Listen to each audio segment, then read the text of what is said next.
5, 4, 3, 2, 1, and close the door. Ustadz Khalid Basalamah. Ini saya jujur boleh nggak, Ustadz? Saya nggak suka kalau Ustadz kesini tuh. Beneran. Nah, kenapa, Mas? Pokoknya saya nggak suka, saya benci banget lah kalau Ustadz ada di sini tuh. Karena Anda membuat saya gemuk. karena Anda selalu bawa makanan. Tapi enak banget sih itu. Itu makanan agak kurang ajar, nggak bisa berhenti. Kambingnya empuk banget masalahnya. Terus nyari-nyari jadi edik. Apa kabar, Ustaz? Baik. Ustaz, ini langsung nih, Ustaz. Kan kita udah berapa kali ketemu juga gitu ya. Terus belakangan Anda lagi diserang habis lah gitu ya. Lagi ya gitulah, tahu sendiri lah, Ustaz tahu sendiri. Nah, saya tuh merasa gini, kalau misalnya mau menyerang atau mau mendebat, mungkin kalau ada orangnya lebih baik gitu. Jadi bisa kita klarifikasikan langsung, maksud Ustadz apa sih ketika ngomong gini, supaya masyarakat kita tenang nih. Yeah. Nah, yang pertama nih, Ustadz kemarin mengatakan, ada video orang ngomong tentang Ustadz, tapi saya nggak usah sebut. Yeah. Ya, udah. Di situ dikatakan bahwa Ustadz mengatakan, nggak usah nyanyi lagu Indonesia Raya. Nah, ini kan dilema, Ustadz. Indonesia Raya ini lagu wajib, lagu kebangsaan. Anda mengatakan nggak usah nyanyi. Malah dia bilang mengatakan baca aja Quran, Al-Falaq. Al-Falaq itu kan mengusir bisikan setan. Kok disamakan dengan lagu Indonesia Raya? Nah, Anda langsung kadrun. Gimana tuh, Ustaz? Coba. Baik, alhamdulillah, wassalatu wassalamu ala Rasulillah. Jadi memang dengan berkembangnya media ya, Mas Dedi ya, saya lihat orang luasa sekali untuk mengambil kesimpulan, apalagi dari potongan-potongan ceramah biasanya, atau potongan-potongan lah secara umum. Mungkin bukan cuma di alam ceramah ya, di zaman sekarang gitu. Kalau masalah cuplikan ceramah itu atau pertanyaan itu sekitar tahun 2017 di masjid, di salah satu masjid di Jatinegara. Jadi dari sekian banyak pertanyaan yang masuk, salah satunya itu. Jadi bapak ini mengatakan di sekolah anaknya itu disuruh nyanyi Indonesia Raya. Nah, tapi yang saya tangkap memang anaknya itu, dia bilang, jadi pertanyaan ini, dia bilang kalau saya tidak ikut, saya akan dimarahi. Yang saya tangkap, ya dia memang tidak mau anaknya ikut. Atau dalam arti kata, anaknya ini tidak mau ikut. Maka saya menjawab pada saat itu, lingkup sesuai dengan apa yang dia tanya, masalah dia di sekolah anaknya. Itu saja. Maka saya katakan, dan maksud saya adalah, jangan ikut atau tidak usah ikut di waktu itu pada saat anaknya lagi nggak mau misalnya. Bukan ini umum semuanya. Karena spontanitas namanya pertanyaan yang memang tidak disusun sebelumnya, maka kita langsung jawab saja gitu kan. Dan bisa saja kalau dia mau baca Al-Falaq misalnya. Dan saya sebutkan Al-Falaq bukan karena Al-Falaq itu bisa ngusir syaitan gitu kan. Walaupun memang surah itu untuk menyembuhkan dari sihir dan memang ada syaitan, tapi umumnya Al-Quran semuanya memang digunakan untuk ngusir syaitan. Berarti bukan menganggap bahwa lagu Indonesia Raya itu sihir atau setan kan? Oh, sama sekali. Itu terlalu kerdil pemikiran seperti itu ya. Karena saya pun warga Indonesia, dari kecil juga saya nyanyi itu gitu. Cuma kan tidak enak saja kalau saya tawarin di medsos, apa perlu saya nyanyi Indonesia Raya gitu. Ya, karena itu sudah di luar kepala kita semua lah lagu itu dari kecil gitu kan. Dan sering juga diputar di TV-TV nasional dari dulu kan. Jadi sebatas itu. Nah, saya sebagai seorang dai, coba setiap ada pertanyaan saya menyelami si penanya ini apa yang sedang dihadapi. Mungkin contoh yang lain, kalau seorang psikolog yang ditanya, maka akan punya jawaban tersendiri. Kalau seorang psikolog ditanya tentang anaknya yang harus menyanyikan satu lagu gitu misalnya, tapi anaknya tidak mau gitu, masih jawabannya akan tentang stresnya dia, keraguan dia dan sebagainya. Jadi Anda menjawab itu sebagai seorang dai yang pada saat itu ada di sana. Iya, dan bukan berarti tidak usah nyanyi Indonesia Raya selamanya ya. Beda mungkin Mas Didi, kalau ada orang nanya, hukumnya nyanyi Indonesia Raya boleh nggak Ustaz? Terus saya bilang nggak boleh. Nah, itu poin penting. Itu betul. Dia boleh atau siapapun boleh menyerang saya. Berarti saya ragu dong dengan lagu Indonesia Raya yang merupakan syair-syair yang memang disusun oleh para pejuang untuk memerdekakan Indonesia, kan itu nggak mungkin. Tapi kan betul-betul pertanyaan pada saat itu seorang ayah menanya tentang sekolah anaknya, yang saya tangkap anaknya itu tidak mau ikut nyanyi, dan juga saya tangkap pada saat itu tanda kutip Mas dia betul-betul pada saat itu, bukan berarti dia setiap saat. Karena kan di SD, di SMP, di SMA, di sepanjang kita jadi warga Indonesia kan selalu ada lagu ini kan. Mm-mm. Jadi bukan untuk selamanya. Tapi Anda diserang dengan kata-kata bahwa ini lagu adalah lagu wajib. Kalau tidak mau ikutin kewajiban yang ada di sekolah atau di bangsa dan negara ini, keluar aja dari negara ini. Saya rasa itu bahasa provokatif ya. Dalam arti kata, masa sampai sejauh itu pemahamannya. Sekarang kalau ada, kita ambil lingkup contoh. Ada orang, anak ikut di apel atau Indonesia Raya lagi dilantunkan. Dia suka lagu dangdut misalnya. Kemudian lagi nyanyi Indonesia Raya, terus dia nyanyi dangdut sendirian. Ini contoh saja ya. Maka karena dia pikir, dia pada saat itu lagi tidak mood, lagi tidak mau, lalu dia baca lagu ini yang dilantunkan. Itu kan dia pribadi, dan saya rasa dia pun tidak mungkin langsung, oh berarti saya tidak mau Indonesia Raya selamanya. Saya rasa nggak mungkin sebatas itu. Maka pada saat saya mengatakan, kalau dia tidak mau, ya sudah gitu, jangan diikutin. Pada saat itu, di tempat itu gitu kan, bukan seterusnya. Saya balik boleh nggak Ustadz? Kalau misalnya ada seorang anak lagi tidak mau baca Quran diajarin ayahnya, gimana Ustadz? Ya, ayahnya harus bisa mengerti. Dalam arti kata, dialihkan kepada aktivitas yang lain. Artinya kalau dia tidak mau baca Al-Quran pada saat itu ya, kita bicaranya di saat itu ya, Yes. ya kita harus bisa ngerti gitu. Ya udah nggak usah baca dulu. Ya, gitu. Itu poinnya, Mas Didi. Itu poinnya. Itu poinnya. Jadi sebenarnya poinnya bukan ditarik kepada seluruhnya. Gitu kan? Bukan tidak boleh baca Al-Quran ya? Bukan tidak boleh baca Quran. Okay. Tapi dia pada saat lagi itu, di tempat itu dia lagi tidak mau baca, ya sudah, biarin dia baca yang lain. Okay. Biarin dia aktivitas yang lain. Mungkin dia mengantuk, dia bisa tidur, dia bisa baca buku, dia bisa ngobrol dulu sama temannya, dia bisa makan dulu kalau dia lapar, dan seterusnya. Jadi mungkin gini, sebatas pertanyaan ini bukan, saya rasa terlalu dibesar-besarkan, tanda kutip Mas Didi, karena pada saat itu kesannya ini berarti pemahaman radikalis, ini berarti anti Indonesia, apalagi sampai keluar aja dari Indonesia. Anda tidak anti Indonesia kan? Ya, dan keluar dari Indonesia ini satu hal yang luar biasa. Siapa orang ini yang harus mengusir saya dari Indonesia gitu? Saya lahir di Indonesia, orang tua saya orang Indonesia, dan sebagaimana saya sudah buat video klarifikasinya. Kalau ini harus difahami dengan akal sehat, dan saya pun tidak mungkin menyibukkan diri setiap hari luangin waktu untuk live menyampaikan agama Allah, dan mereka kata agama Allah itu kan isinya Islam ini jujur, amanah, tanggung jawab, bakti dengan orang tua, taat pada pemerintah, apalah ya, menjenguk orang sakit, semuanya kebaikan-kebaikan gitu. Nah, begitu juga yang lain dilarang kayak mencuri, memukul, berbohong, menipu, selalu kita ingatkan. Ini akan sangat membantu, termasuk juga di sini mendukung program pemerintah yang positif, ya kan? Pada saat kita sampaikan tentang masalah corona kemarin, ayah saya meninggal, gitu kan, dalam kondisi corona. Dan ayah Ustaz meninggal? Iya. Karena COVID? Iya, tanggal 7 bulan 8 2020 yang lalu. Dan itu pada saat beliau meninggal, itu betul-betul ngikutin protokol. Dan saya langsung tampil, saya angkat di medsos saya, kalau keluarga harus bisa menerima ini, dan kita harus ikuti protokol pemerintah, dan sampai ayah saya pun dimandikan, saya nggak ikut. Padahal biasa semua keluarga laki-laki yang meninggal, saya yang turun tangan. Padahal kan secara Islam atau secara Muslim harusnya nggak begitu. Iya, tapi kan sekarang peraturan pemerintah. Artinya saya ingin datangkan, ini loh, kalau saya itu memang apalah bahasanya yang kira seakan-akan tidak layak jadi warga negara ini misalnya, atau tidak membela NKRI. Hal yang kecil saja masalah protokol, gitu. Itu saya sudah suruh ikutin. Bahkan ayah kami terima sudah dalam peti, saya pun mensolati beliau itu, di kondisi saya tidak lihat lagi wajahnya. Kemudian diantar ke kuburan pun, kami cuma boleh izin pemerintah sampai di pagar kuburan. Maka kami pun hanya sampai pagar kuburan. Semua yang masuk itu adalah tim protokol yang ada, sampai dimakamkan. Dan baru kami bisa kunjungin kuburannya kemarin habis lebaran ini. Okay. Setelah berapa bulan gitu ya. Ini contohnya. Kemudian juga cukup banyak sekali ceramah-ceramah, potongan ceramah. Kalau mau dicari, kalau memang itu adalah potongan ceramah yang diambil, maka potongan ceramah cukup banyak. Oke, intinya Ustadz di sini mengatakan bahwa sebenarnya Ustadz patuh pada pemerintah, putusan pemerintah. Iya. Kalau misalnya ada lagu Indonesia Raya diwajibkan, tidak masalah dong harusnya Ustadz? Iya, tentunya. Nggak ada masalah. Oke. Ya, nggak ada masalah. Ustadz maaf ya, boleh nggak saya bertanya begini? Mungkin nggak sih pertanyaan-pertanyaan kepada Anda itu kadang-kadang pertanyaan jebakan? Ya, Allahu a'lam. Bisa saja. Ya, karena benar dong, bisa dong Ustadz. Iya, bisa saja.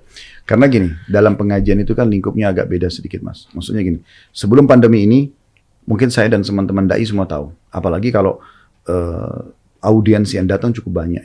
Kayak di Blok M hari Rabu malam, bahasan tentang dosa-dosa besar itu, di hari biasa itu tidak kurang dari 5.000-6.000 orang yang hadir. Orang cuma teman-teman yang mampir pulang kantor gitu. Di tablik akbar bisa puluhan ribu orang yang hadir. Dan hampir semua mungkin orang kalau hadir di pengajian muncul di benaknya pertanyaan. Maka banyak sekali kertas yang masuk. Tahun 2019 ke bawah, itu kemarin kami coba baca maksimal. Sehingga tercampurlah pertanyaan tersebut. Gitu kan. Saya tidak tahu apakah ada pertanyaan jebakan atau tidak. Tapi setelah berjalan waktu, ternyata memang ada banyak cuplikan-cuplikan yang dibentrokin sama ustadz lain. Yang dibentrokin seakan-akan anti pemerintah dan segala macam. Padahal sebenarnya bukan itu.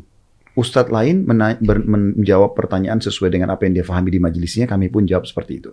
Sehingga masing-masing punya pendapat. Ini kan tidak harus dibentrokin. Nah, kalau tidak harus dibentrokin nih Ustadz, kan ada paham dari Ustadz ya. Balik lagi di video tersebut ya Ustadz ya, yang mengatakan bahwa lagu ini tidak dihalalkan. Nah, terus ada pemusik-musik lah. Gimana kita bikin lagu nyari uang dari sini? Kalau tidak boleh oleh agama dan Ustadz mengatakan itu tidak baik. Saya tidak pernah mengatakan lagu. Saya mengatakan alat musiknya, gitu kan. Jadi saya bilang di klarifikasi saya yang terakhir itu, lagu Indonesia dan syair-syair tidak ada masalah sama sekali. Bahkan itu adalah hal yang harus kita hormatin karena disusun oleh para pejuang kita. Dan dengan itulah semangat pejuang memperjuangkan Indonesia kan. Tapi yang dibahas oleh ulama adalah masalah alat musik, ada yang membolehkan dan tidak membolehkan. Sebatas itu saja. Dan saya tidak sedang membahas tentang masalah musiknya, gitu kan. Ya sudah, termasuk kalau Indonesia melantunkannya, saya yakin kita semua akan melantunkan sama. Gitu kan. Nah, kalau misalnya Indonesia melantunkan atau misalnya ada penyanyi di Ustadz gitu menggunakan alat-alat musik yang menurut Quran gitu misalnya ini tidak baik, kan ini kan ada paham-paham yang berbeda Ustadz. Nah kan mereka akan protes mengatakan bahwa kita pemusik loh, kita nyari duitnya dari sini. Ya itu dia tergantung berpegang pada pendapat. Gini loh Mas Denny. Kan kalau kita misalnya contoh yang lain punya satu penyakit ya. Kemudian kita datang kepada dua dokter yang berbeda. Kemudian dua dokter ini menilai dengan yang berbeda, memberikan resep yang berbeda. Apakah kita harus langsung memvonis dokter yang satu salah atau tidak kan gitu. Nah, dalam sikap seorang pemusik atau sikap siapa saja, seorang aktivis, seorang pengusaha, selama dia muslim, tentu dia akan kembali kepada agamanya. Dan kami ini adalah corong-corong penyampai agama kan gitu. Nah pada saat dia tanya ke saya akan sampaikan apa yang saya pahami selama ini. Menurut ilmu Anda gitu kan, menurut ilmu Ustaz. Ya, tentu saja. Saya nggak mungkin mengumumkan semua Indonesia harus mengikuti pendapat saya, tidak. Tapi lingkupnya sederhana. Mas Dedi hadir di taklim saya, Ustaz Khalid, ini hukumnya apa? Terus saya jawab, kan gitu. Sebatas itu. Menjawab apa yang ditanyakan. Iya. Dan pada saat misalnya Mas Dedi datang ke Ustaz lain dan dia jawab, itu hak dia. Dan Mas Dedi mau milih pendapat yang mana, silahkan. Artinya Ustadz, kalau di sini ada seorang pemusik nih ya, penyanyi pakai alat musik, Anda tidak memusuhi orangnya? Enggak, sama sekali. Sama sekali. Saya tidak pernah, alhamdulillah, memusuhi orang. Jadi gini, pemahamannya sederhana. Kalau ada dalam Islam yang saya tahu selama ini ya, orang melakukan sebuah pelanggaran, dia dusta misalnya, pendusta, penipu. Apa yang harus kita lakukan? Kita sedang meluruskan kesalahan itu. Bukan fisiknya. Kita nggak boleh sama sekali membenci fisik. Karena fisik nggak ada hubungannya gitu. Tapi sikap dia dan sifat dia yang pendusta itu yang kita perangi. Tanda kutip ya diperangin sini. Artinya kita luruskan, kita nasihatin itu pun dengan apa yang Allah sampaikan dalam Al-Quran. Artinya Ustadz tidak akan marah-marah ketika misalnya contohnya ada pagelaran musik dengan alat musik. Anda tidak akan datang ke sana marah-marah. Bisa dicari Mas Didi. Kira-kira saya pernah nggak datangin counter musik atau ini saya mengatakan ini nggak boleh loh, haram. Saya nggak pernah ikut-ikutan begitu. Kami cuman sebatas di pengajian kami, apa yang kami pahami kami jawab. Oke. Oke, saya paham. Kalau misalnya ada orang mengatakan bahwa misalnya sampai kan itu Ustadz dibahasnya sampai ke gaya berpakaian dan sebagainya. Kalau orang tidak mau ikuti gaya berpakaian Anda, tidak mau jenggotan, tidak apa-apa juga artinya kan? Itu hak dia. Haknya dia. Hak dia pribadi. Saya gini Mas Didi, kan saya belajar nih. Maka saya sampaikan kalau berjenggot itu adalah sunnah Rasulullah. Karena beliau memelihara jenggot dan beliau menyampaikan kepada umatnya, cukurlah kumis, pelihara jenggot. Sudah, tugas saya menyampaikan. Apakah saya punya kewajiban untuk memaksa orang? Nggak, sama sekali. Atau saya punya keinginan? Sama sekali nggak pernah. Makanya saya nggak pernah pribadi muter, bawa masa ke satu tempat. Misal contoh tadi masalah musik. Saya nggak pernah sama sekali bawa jemaah saya yang bisa ribuan orang langsung ke satu karaoke. Nih, haram nih berhentikan. Saya nggak pernah lakukan. Kenapa tidak pernah, Ustaz? Ya, bagi saya sudah menyampaikan. Di sana saja selesainya? Iya. Kan saya mengatakan saya tahunya ini nggak boleh. Udah. Tapi kalau orang tetap mau lakukan, dan dia apalagi dia berpegang pada ada ustadz lain yang menyampaikan, hak dia. Kita kan negara demokrasi. Ya. Oh, berarti Anda mendukung negara demokrasi, berpikir demokrasi. Hanya saja Ustadz menyampaikan apa yang Anda tahu di pendidikan yang Anda dapatkan gitu benar ya Ustadz ya? Ya, masalah nanti orang terima tidak terima itu hak dia. Ya. Hak dia, tidak mungkin kita memaksakan, gitu kan? Dan itu sudah subhanallah. Kita ambil contoh YouTube deh, Mas Didi kan YouTuber, masya Allah ini. Jadi kenapa YouTube itu meletakkan jempol atas dan jempol bawah? Walaupun konten kita sudah sangat bagus, Mas, pasti ada yang begini. Enggak semuanya begini. Artinya nggak mungkin kita mau narik manusia ini semuanya sama dengan kita, ya. Dan tidak mungkin juga tidak ada yang kontra. Jadi harus ada pro kontra. Yang mau nerima, alhamdulillah. Tidak mau terima, silakan. Cuman yang saya sayangkan memang kalau selalu kita digiring kepada sebuah opini, kalau udah ini orang sedikit aja yang dianggap satu kesalahan, ini berarti sudah anti NKRI, ini berarti sudah pemahaman radikalis. Padahal lingkupnya tidak sebesar itu gitu. Saya bicara lingkup di pengajian saya dan orang sedang bertanya. Dan betul-betul memang kita bicara bukan globalnya. Masalah lagu Indonesia Raya tadi sebatas itu saja, dia di sekolah. Dan pada waktu itu, oke saya begitu, mungkin besok orangnya akan datang mengatakan, misalnya dia bertanya lagi, Ustadz, anak saya kemarin ikut Indonesia Raya. Oh silahkan. Saya akan katakan itu pasti. Saya tidak katakan, kan kemarin sudah saya jawab Pak. Karena kan kasuistik dan kondisi, tergantung kondisi. Mirip dengan orang kalau sholat, dia nggak bisa berdiri, dia duduk. Dia nggak bisa duduk, dia berbaring. Ya kan? Dia lupa, dia kerjakan kapan dia ingat. Kan ada solusi-solusi gitu. Nah, seperti itu kurang lebih. Jadi, kita memberikan solusi pada saat itu aja sebenarnya. Pada saat itu. Oke, menjawab pertanyaan ya. Tapi saya menarik di sini. Artinya, kalau kita tarik yang paling sederhana aja deh. Misalnya yang dari dulu pasti permasalahan adalah misalnya berhijab, tidak berhijab gitu. Ustadz akan mengajarkan berhijab, tapi Anda tidak akan marah-marah pada orang tidak berhijab intinya. Begitu intinya ya? Iya, pasti. Mustahil kita akan marah. Karena gini, saya berprinsip gini Mas Didi. Tolak ukur hidup kita itu tolak ukur kehidupan Nabi Muhammad SAW. Beliau pada saat hidup itu ada 4 golongan manusia pada saat itu. Yang pertama, saya langsung mulai dulu dari orang-orang Yahudi. Di Madinah itu ada 4 suku, ada 3 suku, Kainuqa, Nadir, dan Quraidah. Dan mereka pada saat Nabi Muhammad SAW masuk ke Madinah tidak memaksa mereka dengan Islam. Nabi Muhammad SAW mengajak mereka masuk Islam. Pada saat mereka nolak, dibiarkan. Karena Allah bilang dalam Al-Quran, la ikraha fid din. Nggak ada paksaan dalam agama. Tugas kita menyampaikan. Orang terima alhamdulillah, tidak terima ya sudah. Tidak ada paksaan. Itu Nabi SAW sudah ajarkan kita bermuamalah dengan cara itu. Yang kedua, ada orang-orang fasik. Fasik ini kayak orang yang jauh dari agama gitu Mas. Jadi dia masih berzina, masih berbohong, masih segala macam. Itu di zaman Nabi ada. Dan mereka lihat Nabi, mereka tahu wahyu sedang turun. Tapi Nabi mengajarkan kita bagaimana bermuamalah dengan mereka. Kalau yang nampak dari kemungkaran mereka nyata, misalnya mereka berzina terus ketahuan gitu ya. Nah itu baru diproses hukum. Kalau yang nggak ketahuan, Nabi SAW tidak mau proses hukum. Sampai pernah ada sahabat datang mengatakan, ya Rasulullah, saya berzina, hukum saya. Nabi lagi tatapan wajah sama dia langsung beralih. Nabi mengatakan, mungkin kau hanya menciumnya. Terus dia datang lagi, ya Rasulullah, saya udah berzina. Nabi balik lagi, buang muka dari dia gitu. Mungkin kau hanya memeluknya. Jadi Nabi coba alihkan, kamu kalau buat dosa, kamu nggak ketahuan, pergi tobat gitu loh. Ya tobat aja udah gitu ya. Nggak ada pengakuan dosa, nggak ada, itu nggak ada dalam Islam. Tapi karena dia tetap ngotot, barulah kemudian dia berikan kesaksian terhadap dirinya sendiri, lalu kemudian Nabi SAW hukum. Tapi ini cara Nabi bermuamalah, gitu kan. Nabi nggak pernah datang ke rumah orang-orang, kamu sudah sholat belum? Kamu berbohong nggak? Kamu berzina, ini istrimu atau bukan? Nabi nggak pernah begitu. Yang nampak depan mata salah diluruskan. Yang tidak nampak ya udah nggak dihakimin, kan gitu. Nah itu metodenya. Jadi bagi saya, apa yang saya fahamin, kalau ada yang salah secara agama, saya ingatkan saja di medsos.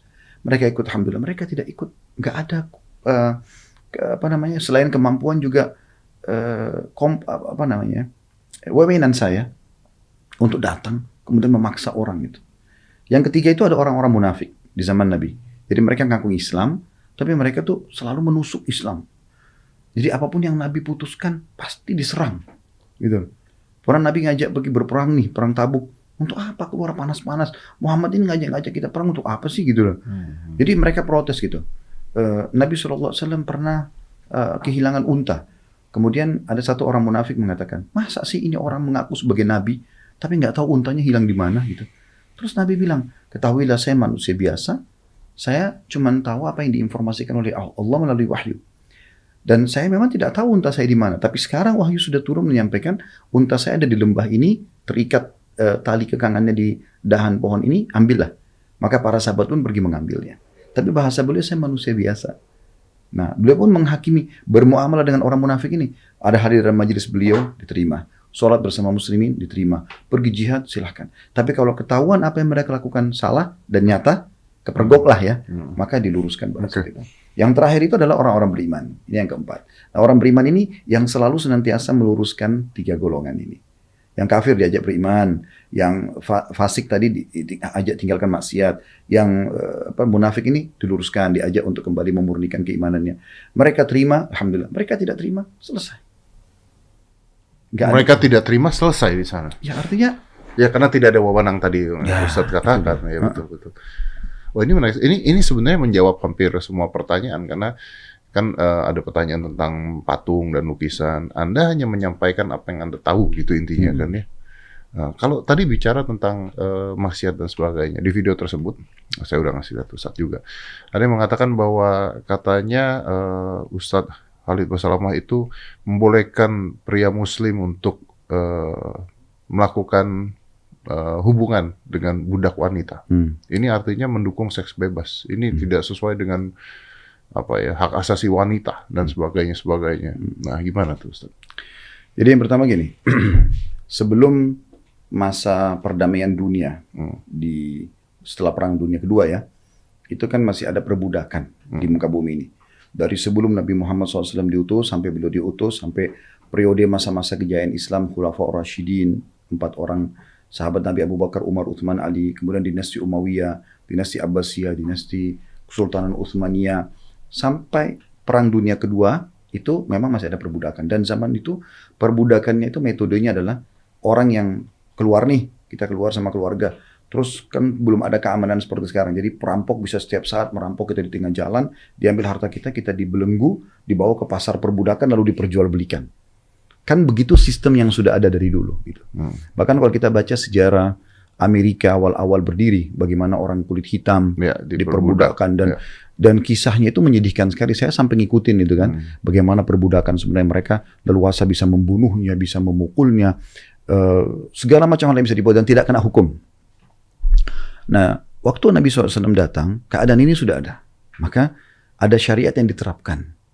Nah, yang diterapkan adalah budak-budak yang ada di pasar, yang ditemukan, dianjurkan untuk umat Islam untuk membelinya, kemudian membebaskan. Maka dalam Al-Quran ada fakku raqabah, tahriru raqabah, bebasin budak gitu kan. Selalu gitu. Bahkan pembebasan budak ini bisa jadi pembersihan dosa yang dilakukan. Namanya kafarah. Kayak misalnya gini, suami istri bergaul hubungan biologis yang halal tentunya, suami istri di siang hari Ramadan. Ya. Kemudian mereka kan melanggar tuh, batal puasanya. Nah, dalam Al-Quran digambarkan mereka kena denda. Selain harus taubat kepada Allah dan mengganti di hari lain puasanya, mereka harus bebasin budak. Atau kalau tidak punya puasa 2 bulan berturut-turut, kalau enggak mereka memberi makan 60 orang miskin. Kan gitu. Jadi ini opsi pilihannya. Berarti memang mereka bisa jadi kafarah, bisa jadi pembersih. Ya. Dan para sahabat Nabi termasuk Talha bin Ubaidillah radhiyallahu anhu, salah satu dari 10 sahabat yang dijamin masuk surga. Beliau tuh setiap hari bawa uang ke pasar budak, beli 36 budak. Beliau standarnya 36 sampai 40, tapi 36 yang sering beliau beli. Terus beliau mengatakan kalian bebas gitu. Karena Allah gitu, dibebasin semuanya. Nah, itu salah satu poin yang dilakukan pada perbudakan-perbudakan ini. Nah, kemudian juga selain mereka dibebasin, selain mereka juga bisa dijadikan sebagai bahan tadi tebusan denda pelanggaran. Nah, bagi kaum wanitanya itu disebutkan dalam Al-Quran, gitu kan? Dan ini bisa dilihat insya Allah bukan dari pendapat saya. Artinya hampir semua buku fikih bisa menjelaskan masalah itu. Yang Allah mengatakan tidak boleh berzina, gitu kan? Kecuali tidak boleh berhubungan biologis kecuali pada istri atau yang dimiliki dengan tangan kanan. Nah, ini adalah maksudnya budak wanita tersebut. Nah, budak wanita ini anjuran dalam syariat Allah untuk dinikahkan, dibebaskan dinikahi, gitu kan? Tetapi memang ada bahasan ulama dalam fikih, kalau mereka mau digaulin, walaupun mereka tidak dinikahin, maka dibolehkan, gitu kan? Dibolehkan. Nah, ini memang ada bahasan sendiri, tapi ini bahasan butuh penjelasan lebih jauh. Seperti contoh ada namanya dalam buku fikih itu bab khusus tentang ummul walad. Siapa itu ummul walad? Ibu dari anak yang lahir dari budak tadi. Jadi anak itu menjadi bebas secara otomatis karena ikut dengan ayahnya. Seperti itulah. Ya. Nah ini memang ada bahasan tersendiri dalam bab fikih dan ini tidak ada hubungannya sama sekali dengan masalah perzinahan. Gitu. Boleh nggak saya katakan bahwa hal tersebut sebenarnya sudah tidak bisa diterapkan di masa ini? Oh bisa. Dan memang tidak ada sekarang. Memang tidak ada. Bukan artinya Anda membolehkan misalnya berzina dengan pembantu rumah tangga dan sebagainya. Jauh, tidak ya? Jauh sekali. Pembantu rumah tangga. Gini Mas. Saya harus tanya kan Ustaz biar ngerti kan. Oke. Jadi gini, budak ini, jadi gini, lingkupnya budak itu adalah orang-orang yang tadi dirampok di jalanan zaman dulu. Zaman dulu sekarang Ini, sudah nggak ada. Udah itu di semua negara, di semua agama kalau nggak salah itu ya. terjadinya. Jadi orang-orang dirampok nih, seperti kasus Bilal bin Abi Rabah, itu sahabat Nabi itu. Itu dulu beliau sama ayah sama ibunya datang dari Ethiopia, mau cari rezeki gitu loh, pindah kayak hijrah ke kota lain. Di tengah jalan dirampok. Ibunya sama ayahnya ditangkap, dia pun ditangkap, lalu dipecah. Ibunya dijual di pasar budak mana, ayahnya di mana, dia di mana. Sampai akhirnya dia tinggal di Mekah. Sampai datang Nabi Muhammad SAW baru beliau beriman, gitu kan. Dan akhirnya ditebus oleh Abu Bakar sehingga bebas dari keterbudakan, kan gitu. Jadi memang ini adalah orang seperti itu atau biasanya orang yang kalah dalam peperangan di zaman dulu ini ya.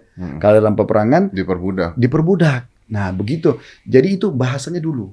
Dan kalau kita tarik sekarang saya katakan tadi setelah Perang Dunia Kedua, itu bahkan negara-negara Islam negara yang pertama sekali menyetujui tidak boleh lagi ada perbudakan. Makanya kan sekarang tidak ada sama sekali. Dan ini tidak ada hubungannya sama pembantu rumah tangga atau staf pegawai. Mereka orang bebas. Bukan itu. Jadi batasannya ada. Dan gini, kalau sesuatu yang sudah pernah dibahas oleh para ulama dalam bab fikih, bahkan tidak mungkin ilmu itu kita tutup, kita sampaikan. Tapi bukan berarti sekarang. Dan memang sekarang tidak ada. Bisa kita katakan tidak ada ini. Gitu. Tapi dia ada bahasan dalam masalah fikih.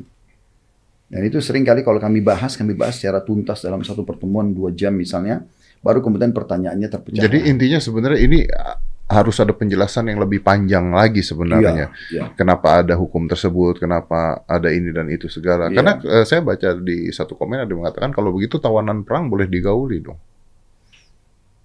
Jadi kembali lagi Mas gini, itu mungkin terjadi di zaman dulu. Ya. Zaman dulu dalam arti kata, kalau sekarang ini kan sudah tidak ada, kesepakatan dunia juga tidak ada. Tapi zaman dulu, ya ada memang seperti itu. Bahkan mungkin selain Islam, mungkin mereka sudah tidak melihat itu seperti tanda kutip manusia yang sehat seperti kita. Ya. Sementara dalam Islam itu tidak sama sekali. Perbudakan itu gini, sampai kata Nabi SAW, berikanlah pakaian yang terbaik kalian dan makanan terbaik kalian pada budak-budak kalian. Gitu kan? Dan ini memang tidak bisa dihapus dari sejarah manusia. Memang ada. Di zaman Nabi SAW pun ada itu. Ada satu laki-laki namanya Thauban. Thauban ini budak Nabi. Nabi bebasin. Nabi mengatakan kau bebas karena Allah. Gitu kan? Kemudian dia akhirnya menjadi pembantu Nabi yang selalu bersama Nabi. Ada juga satu orang ahli hadis. Dulu dia namanya Nafi'. Nafi' ini dia budaknya Abdullah bin Umar, sahabat Nabi. Kemudian Abdullah bin Umar lihat dia orang saleh, dibebasin. Dan akhirnya terus dia belajar sampai dia menjadi ulama besar. Dan ini banyak, ini bekas-bekas. Artinya dulunya budak, tapi mereka bebas gitu. Dan ini sekali lagi hukum yang pernah ada, dan sekarang sudah tidak ada, maksudnya tidak terjadi lagi gitu kan. Dan itu ada di zaman dulu, dan ini memang hukumnya. Artinya bisa dilihat di semua buku fikih menjelaskan tentang makna au ma malakat aimanukum, atau yang dikuasai oleh tangan kanan kalian. Makna-maknanya seperti itu. Artinya Ustadz kalau misalnya hal-hal seperti itu yang terjadi pada saat itu atau hukum-hukum tersebut lalu dikalahkan oleh kemanusiaan, kita setuju dong ya? Iya, khusus masalah ini ya. Iya. Khusus masalah ini karena memang dalam hal ini kan pertanyaannya Mas Dedi, boleh atau tidak? Ya kan? Boleh atau tidak menggauli budak gitu kan? Bukan masalah harus atau tidak. Tapi orang boleh atau tidak gitu. Sampai orang-orang yang tidak mampu dalam Al-Quran digambarkan tidak mampu menikah dengan wanita yang bebas karena mereka maharnya besar segala macam, maka mereka dianjurkan menikahi para budak-budak wanita itu. Ini menarik nih Ustaz. Jadi pertanyaannya boleh apa tidak menggauli budak? Boleh. Tapi yang masalah tidak boleh ada perbudakan. Jadi tidak bisa juga sebenarnya. Iya, artinya perbudakan itu betul-betul dalam Islam bisa dibahasakan tanda kutip ya Mas. Itu disudutkan atau bahkan memang kayak sekarang ini tidak ada satupun ulama mengatakan ini hukum budak dulu ada pernah, masa sekarang kita nggak ada lagi, ayo kita cari lagi perbudakan. Nggak pernah ada itu. Bahkan sekarang semua ulama mengatakan sudah tidak membahas lagi bab itu, karena itu dianggap sudah selesai. Out of date ya? Iya, dan dia kasuistik. Kasus misalnya terjadi kasus, satu waktu ada peperangan perbudakan yang memang harus dibebasin dari keterbudakan, maka yang diprioritaskan itu dalam Al-Quran dan hadis Nabi itu adalah bebaskan mereka. Karena Allah bebaskan. Jadi bukan tanda kutip yang ininya. Yang seksualnya bukan. Seksualnya gitu. Cuma itu salah satu bahasan sub kecil kalau orang menggauli budak wanitanya. Apakah boleh atau tidak. Bahasannya boleh atau tidak. Karena dibahas oleh para ulama pernah kami sampaikan masalah itu. Kalau tidak masa kita menghapus ayat Al-Quran gitu kan. Tapi kan ini bukan berarti kayak tadi disalahfahami. Harus ke pembantu, harus ke ini, harus ke itu. Itu sama sekali nggak pernah ada bahasan kami masalah pembantu rumah tangga. Dan pernah saya tekankan itu kalau ditonton lengkap. Ini tidak terjadi pada pembantu ya, tidak terjadi pada staff, tidak terjadi pada... Ini zaman dulu pernah terjadi, maka hukumnya seperti ini. Ini sebenarnya bisa jadi komedi ya ketika Anda menerangkan terus Anda Ustadz bisa ngomong tapi ini bukan artinya membantu, itu bisa jadi komedi gitu bisa. Sebenarnya. Iya. Artinya memang segala sesuatu harus diterangkan lebih terperinci. Saya rasa mungkin Mas Didi kalau kita menggali kembali semua agama lah ya, mungkin Yahudi, mungkin Nasrani yang mungkin dianggap profetis ya, itu akan ada bahasan masalah perbudakan ini, pasti ada bahasannya gitu. Tapi Ustadz kalau kita bicara yang seperti itu ya, kayak perang salib dan sebagainya itu sebenarnya ya kalau zaman dulu ya semuanya dirugikan udah pada akhirnya. Dan kalau mau dibahas sampai ke sana jadi ya panjang sejarahnya, karena ada sejarahnya di sana gitu kan. Sebenarnya gini, saya mau titik beratkan poin penting. Sebenarnya bukan karena kasus saya saja gitu. Mungkin perlu dilihat dengan lapang dada, dengan pikiran yang jernih, apapun yang disampaikan oleh para dai-dai kita, para kiai kita gitu kan. Manusia pertama tidak luput dari salah, walaupun dia salah. Tapi saya yakin semua dai atau kiai kita pun, kalau dia salah pasti dia akan bisa mengakui, oh ya memang saya salah tuh saya luruskan. Karena dia tahu dia akan ada hisab hari kiamat kalau dia keliru kan. Sisi yang lain, yang kedua adalah kalau dia menanyakan atau menjelaskan sesuatu, kayak tadi masih dibilang di awal, ada baiknya ini ada cross check, ya kan? Ada penjelasan lebih jauh karena ada orang yang penjelasan dia sampaikan begitu tepat, jelas. Ada juga orang yang menyampaikan mungkin karena itu dipelajari oleh orang-orang tertentu saja dalam bab-bab tertentu. Karena seperti sekarang bab perbudakan ini betul-betul sudah mungkin tidak dibaca lagi. Karena dulu kan gitu. Nah pada saat dijelaskan maka memang butuh duduk, butuh dijelaskan lebih jauh. Butuh diskusi ya? Diskusi, kemudian didatangkan kembali lagi kitab-kitab tersebut. Karena memang kalau kita mau sorotin ya bukan saya, tapi penulis bukunya otomatis. Karena buku-buku fikih menjahas masalah itu. Sebenarnya sebatas itu sih. Jadi bukan berarti sekarang ini main oke, seks bebas. Orang kita jelasin bab zina, dosa besar, gimana caranya gitu. Dua hal yang bertolak belakang ini. Iya. Ini jadi lucu sih kalau buat saya karena akhir-akhirnya menurut saya memang video. Tapi gini Ustadz, mungkin karena Anda menjawab pertanyaan-pertanyaan yang dilontarkan oleh banyak orang, Ustaz. Maksudnya gini, saya setujunya dalam satu hal begini, Ustaz.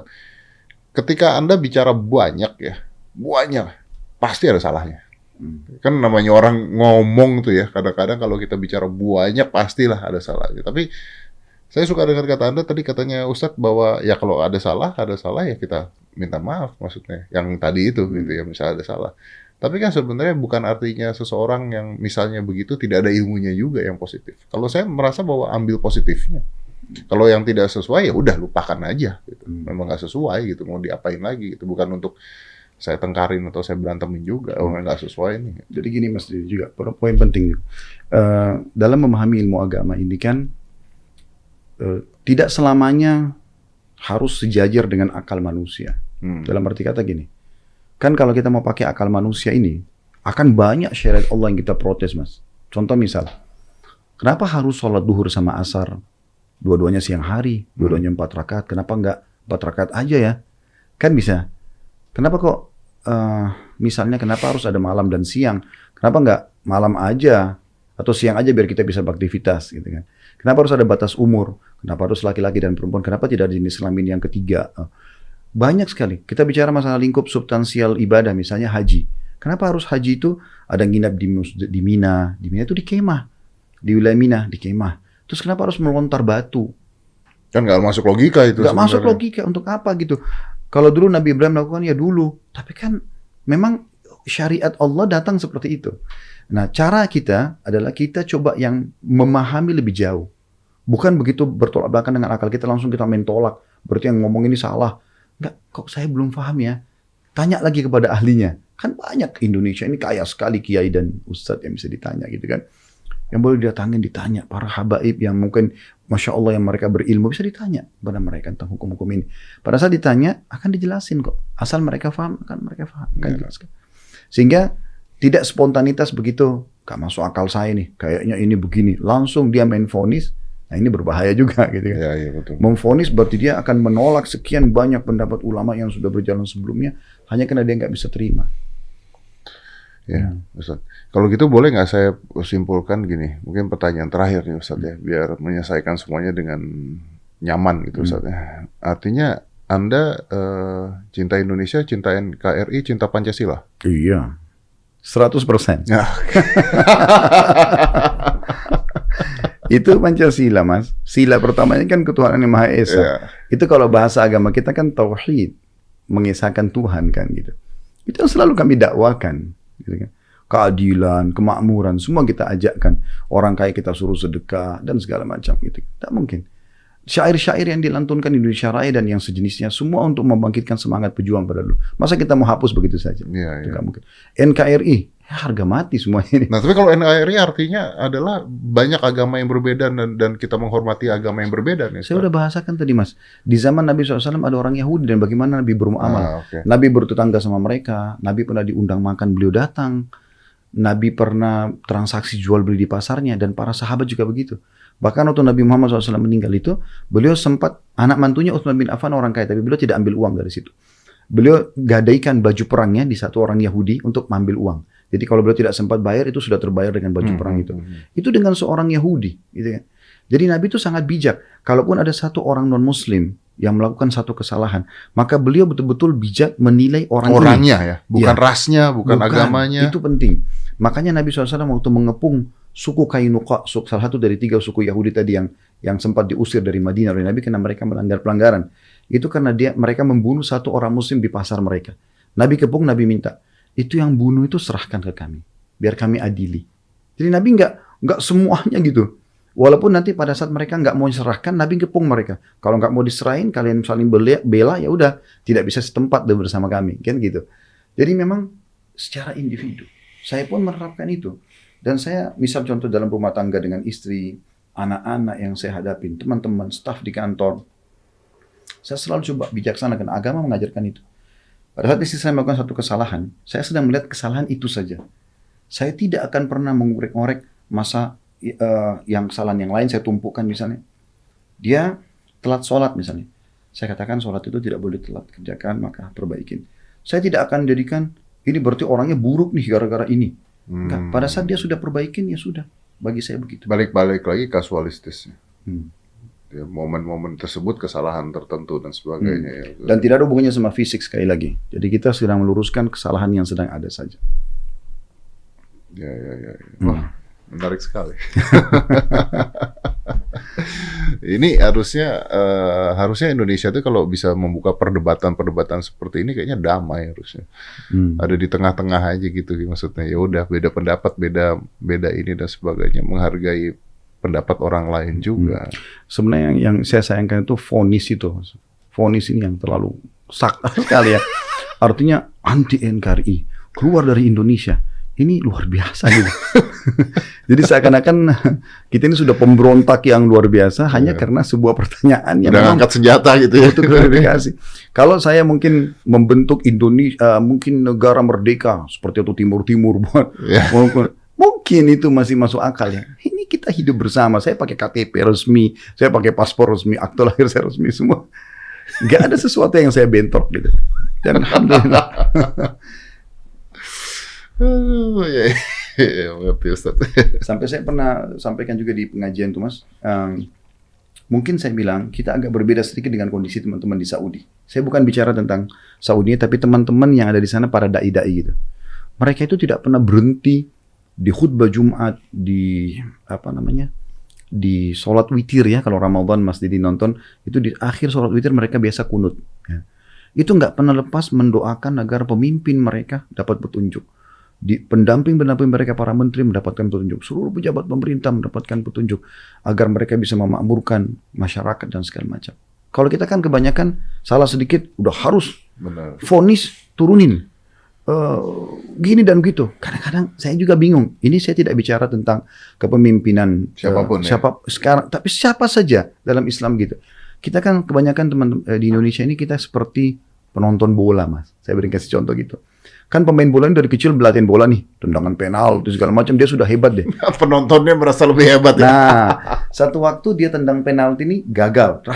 Bodoh gitu. Iya. Bahkan pecat aja, keluarkan ganti. Itu yang terjadi. Padahal mungkin dia pada saat itu saja salah. Iya. Masa dia harus dikeluarkan dari klub? Mungkin dari 100 pertandingan, 1 dia salah, 99 dia menang. Dia bagus, dia cetak gol kan gitu. Tapi seperti itu keadaan mayoritas atau kebanyakan kita. Sayang sekali. Bahkan orang bicara tentang vonis orang ini di pinggir-pinggir got jalanan, di warung-warung kopi, gitu kan. Ibu-ibu lagi goreng, bicara masalah intan itu, ribut suami istri antara ini. Oke, Ustaz. Kenapa bisa terjadi seperti itu masyarakat kita? Di dua sisi, di dua pihak ya, mau kanan mau kiri, saling memvonis. Kenapa bisa terjadi seperti itu? Ini kan artinya ada yang memecah dulu gara-garanya. Saya tidak tahu kalau sebab utamanya, Mas ya. Cuman saya lihat mungkin kita dalam proses belajar mungkin masalah demokrasi ya, yang kita akhirnya bebas berpendapat segala macam, tapi memang belum terkontrol. Makanya kalau saya pribadi bicara sih lingkup saya dengan pengajian saya saja. Saya bilang ibu-ibu, kalau biasanya ibu-ibu banyak kan gitu, kalau ibu-ibu saya sarankan untuk fokus kepada pekerjaannya, jadi bisa lebih maksimal. Jadi nggak usah lagi goreng tempe, goreng ikan, terus kamu kelompok 10 atau kelompok 11 gitu kan. Jadi nggak usah gitu. Karena itu bukan wacana, nanti tempenya hangus. Iya. Atau orang lagi duduk minum kopi, pekerjaannya cuma supir di jalan, dia tidak sama sekali ada hubungannya sama politik atau ekonomi, lalu dia sibuk bicara tentang masalah itu. Artinya buang-buang waktu, nggak ada gunanya. Kalau bicara ahlinya mungkin lain. Atau apa yang kita berikan saran sampai, itu berbeda kan gitu. Lebih baik kita sibukkan diri kita dengan hal-hal yang positif yang mungkin bisa menambah pahala buat kita, bisa menambah ilmu. Kita korek informasi baru mungkin sama orang di depan kita yang kira-kira bermanfaat lah. Memperbaiki ekonomi kita, memperbaiki akhlak kita, sikap dan segala macam gitu.